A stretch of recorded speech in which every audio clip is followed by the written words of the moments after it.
انسان کو دکھ بھی آتے ہیں، بیماریاں بھی آتی ہیں، اپنوں بیگانوں کی طرف سے اس کو تلخیوں کا بھی سامنا کرنا پڑتا ہے۔ تو اس موقع پر آپ کی زبان کوئی ایسا جملہ نہ کہے جو اللہ کی ناراضگی کا سبب ہو۔ غم تو پہنچتا ہے اور غم سے انسان متاثر بھی ہوتا ہے۔ یہ تو نہیں ہے کہ ایک تکلیف پہنچے۔ غالب نے کہا تھا روئیں گے ہم ہزار بار کوئی ہمیں ستائے کیوں۔ تو جب سینے میں دل ہے تو کوئی دکھ دے گا تو دکھی ہوگا، دل بے چین ہوگا۔ تو فرمایا کہ جب تکلیف پہنچے تو مدد کس سے طلب کرو؟ صبر سے، کہ اللہ مجھے توفیق صبر دے۔ روایت ہے کہ سلمان رضی اللہ تعالی عنہ حاضر ہوئے اور ان کے چہرے کے اوپر کوئی ایسے آثار تھے کہ جس طرح بہت بڑی پریشانی ہو۔ تو ان کو کہا کہ تمہارا جو دکھ ہے وہ اس کو کہو جو دکھ کا مداوع کر سکتا ہے، غم اسے کہو جو غم خار ہو، جو غم خار ہی نہ ہو اسے غم کہنے کا فائدہ۔ بعض اوقات لوگ خام خواہ بے چین ہوتے کہ میں کوئی پوچھے تمہیں کیا ہے، چہرے کے اوپر جو ہے وہ خشونت سجائے، چہرے کے اوپر جو ہے وہ اداسی سجائے۔ آپ کو صدمہ پہنچے تو بعض اوقات ٹھیک ہے، انسان بے بس ہو جاتا ہے، اس کے چہرے بچھرے سے اس کا ظہور بھی ہوتا ہے، لیکن کچھ ایسی چیزیں جو چھپائی جا سکتی ہیں اس کو چھپائیں۔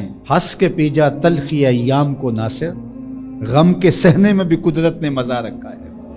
غم برداشت کریں، اندر اتارو نہیں اس کو، اس کا اجر رکھا گیا ہے، اس کا صلہ بتایا گیا ہے۔ تو ہر چھوٹی چھوٹی بات کو لوگوں سے شیئر کرنا یہ نہیں ٹھیک ہے۔ کبھی آپ کوئی ایسی بات ہو آپ کر بھی سکتے ہیں، لیکن ہر وقت جو ہے وہ اکتائے ہوئے رہنا اور میں پریشان ہوں، میں پریشان ہوں، میں دکھی ہوں، میں دکھی ہوں، تو کیا وہ دکھ ختم ہو جائے گا؟ لوگ مہندی سجائیں گے تیرے لہو سے، لوگ مہندی سجائیں گے تیرے لہو سے، زخم دل کے نہ دکھاؤ کسی کو۔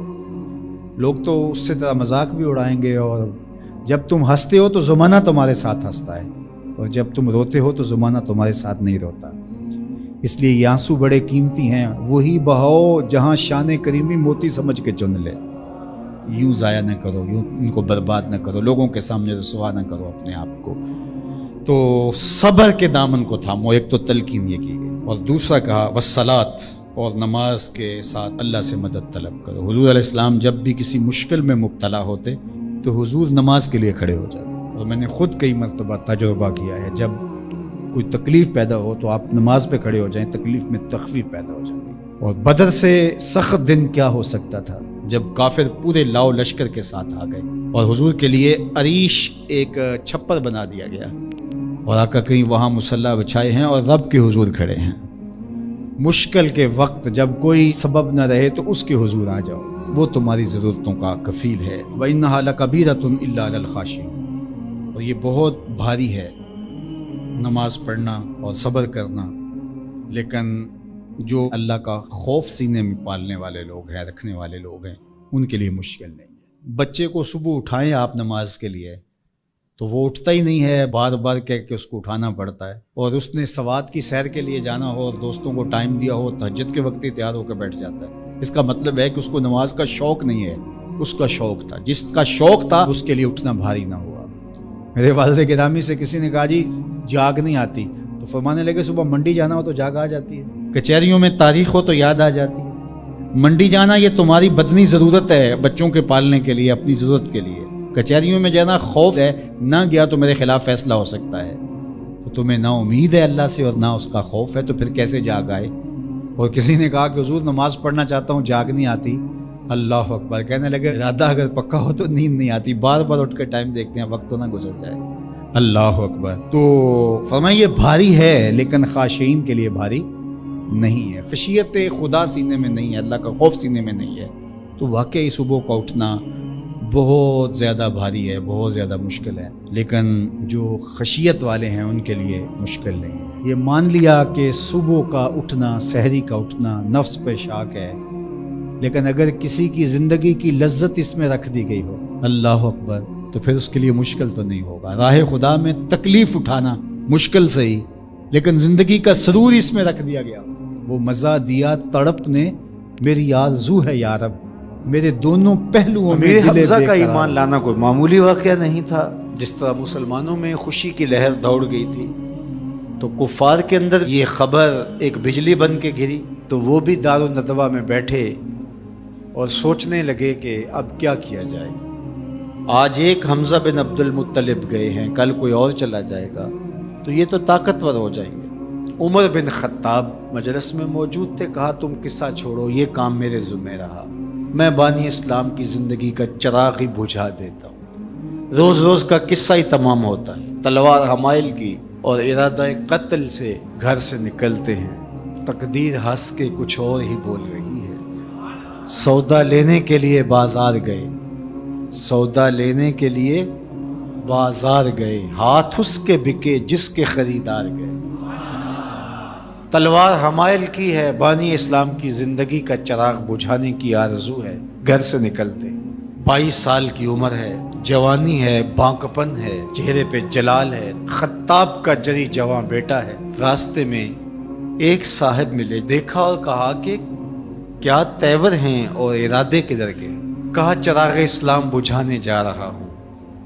کہا اس کی روشنی تو تمہارے گھر میں بھی پہنچ گئی ہے. پوچھا کیا ماجرا ہے؟ کہا تمہاری بہن فاطمہ بنت خطاب اور تمہارے بہنوئی سعید وہ بھی اس آقا کے غلام بن گئے.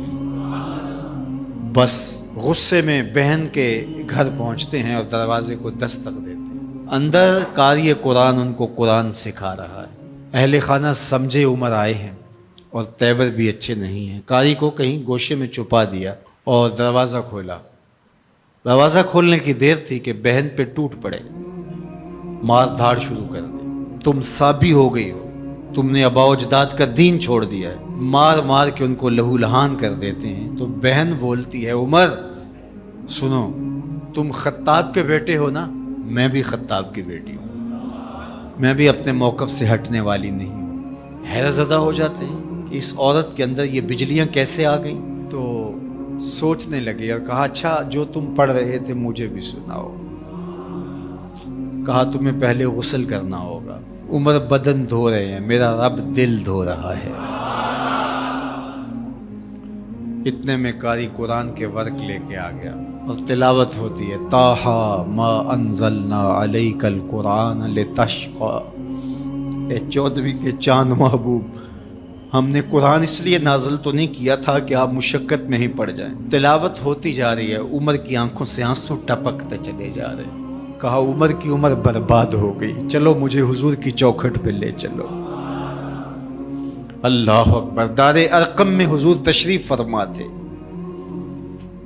تلوار اس طرح حمائل کی ہوئی ہے اور اسی حالت میں حضور کی دہلیز پہ جا رہے ہیں. دروازے کے سوراخوں سے دیکھا صحابہ نے، کہا کہ عمر آ رہے ہیں، تلوار ہے ہاتھ میں. تو حضرت امیر حمزہ نے کہا گھبرانے کی ضرورت نہیں ہے، اگر ارادہ خیر سے آ رہے ہیں استقبال کریں گے، خوش آمدید کہیں گے، بٹھائیں گے، عزت دیں گے.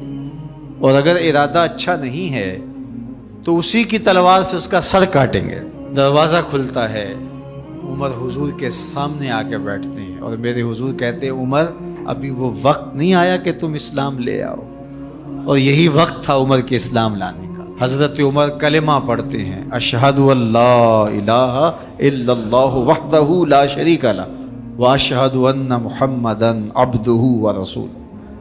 جو ہی عمر کی زبان سے کلمے کی صدا سنتے ہیں صحابہ، اتنے زور سے اللہ اکبر بے ساختگی میں کہتے ہیں مکے کی گلیاں گونج اٹھتی ہیں. اللہ اکبر. اب ایمان لانے کے بعد جناب عمر حضور سے پوچھتے ہیں کہ حضور ہم حق پہ نہیں ہیں. فرمایا ہم حق پہ ہیں، اللہ کا دین سچا نہیں ہے.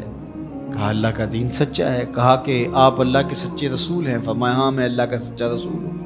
تو کہا پھر ہم چھپ کے نمازیں کیوں پڑھیں، ہمیں صحن حرم میں جانا ہوگا.